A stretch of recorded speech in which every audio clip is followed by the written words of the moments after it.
रूहें क्या हैं, बदरूहें क्या हैं। और जब ये इंसान के बदन में दाखिल हो जाती हैं तो ये करती क्या है,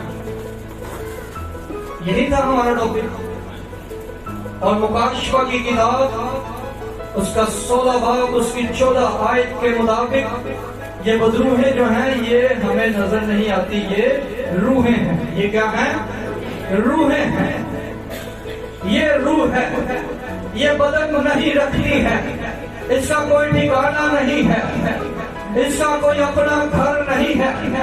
इसलिए इंसान का बदन इसका फेवरेट है, इंसानी बदन इसकी पसंदीदा खुराक है, इसकी पसंद की डिश है इंसानी बदन। इसलिए ये इंसान के बदन में रहना पसंद करती हैं, इसलिए ये इंसानी बदन को लाइक करती हैं, ये इनका फेवरेट है। और याद रखिएगा, इसलिए तो खुदावंद यीशु मसीह ने कहा था कि मुझे ऐसे परस्तार चाहिए जो रूह और सच्चाई से मेरी परस्तिश करें, क्योंकि ये रूहें हैं। खुदावंद ने कहा था कि मुझे ऐसे परस्तार चाहिए जो रूह से परस्तिश करे, मुझे ऐसा चर्च चाहिए, मुझे ऐसी कलीसिया चाहिए, मुझे ऐसे डीकन चाहिए, मुझे ऐसे एल्डर चाहिए, मुझे ऐसे असिस्टेंट चाहिए, मुझे ऐसे खादम चाहिए, मुझे ऐसे ईमानदार चाहिए जो रूह और सच्चाई से मेरी परस्तिश करें, ताकि जब वो रूह में परस्तिश करेंगे, जब वो रूह में बेदार हो जाएंगे, जब वो रूह से मामूर हो जाएंगे,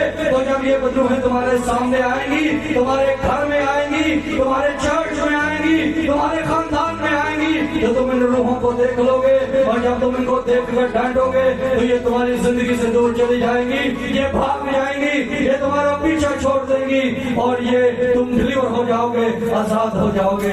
इसलिए खुदावन ने कहा था कि मुझे ऐसे लोग चाहिए जो रूह और सच्चाई से मेरी परस्तिश करें।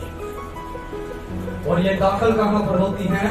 ये दाखिल होती हैं मेरे भाइयों बहनों बेटियों बेटों अजीजों, याद रख लो, ये सूखे मकाम ढूंढती हैं। ये मत्ती की इंजील के मुताबिक ये वहां पर जाती हैं जहां पर मकाम सूखे हैं, ये विजिट करती हैं, ये बाकायदा तौर पर चेक करती हैं, ये बाकायदा तौर पर आपके चर्चों में आ जाएंगी, आपके घरों में आ जाएंगी, आपके खानदानों में आ जाएंगी, आपकी जिंदगियों में आ जाएंगी और चेक करेंगी कि ये बंदे की कंडीशन क्या है, क्या ये रूह से खाली तो नहीं है, ये दुआ करता है कि नहीं करता है, इसकी आंखें पाक हैं कि नहीं पाक है, इसकी आंखों में लस्ट तो नहीं है, इसकी आंखों में बदी तो नहीं है, इसकी जुबान पाक है, इसकी जुबान नापाक है, ये जुबान से चुगलियां करता है या मेरी परस्तिश करता है। अब इस बाकायदा तौर पर विजिट करेगा, वो चेक करेगा कि इसकी रूहानी कंडीशन क्या है, इसका वजूद कहाँ पर है, इसकी आंखें कहाँ पर है, इसका कैरेक्टर कैसा है, इसका किरदार कैसा है, इसका सोचना कैसा है, इसका रवैया कैसा है। और जब आप रूह से खाली नजर आओगे, जब आपकी जुबान बदी से भरी होगी, जब आपकी आंखें नापाक होंगी, तो ये बदरूहें आपके अंदर एंटर हो जाएंगी और आपके बदन को बर्बाद कर देंगी।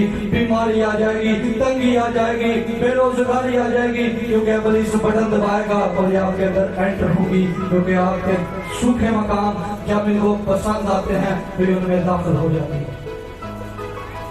इसलिए चर्च कलीसिया ईमानदारों याद रख लो, हमेशा अपने आप को रूह से भर कर रखा करो, हमेशा तेरी रूह से चार्ज अप हो, हमेशा तू रूह से बेदार हो। लेकिन इसलिए कि जब इब्लीस आए, जब इब्लीस तेरे सामने आए, तो जब वो तुझे दूर से देखे, तेरे अंदर उसे यीशु मसीह नजर आए, तेरे अंदर रूह की तलवार आ जाए, तेरे अंदर परस्तिश वाला दिल उसे नजर आ जाए, तेरे अंदर मोहब्बत वाला दिल उसे नजर आ जाए, तेरी जुबान उसे पाक नजर आ जाए, तेरी होंठ पाक नजर आ जाए और इब्लीस दूर से खड़ा भाग जाए। पुलिस ने छड़ना नहीं।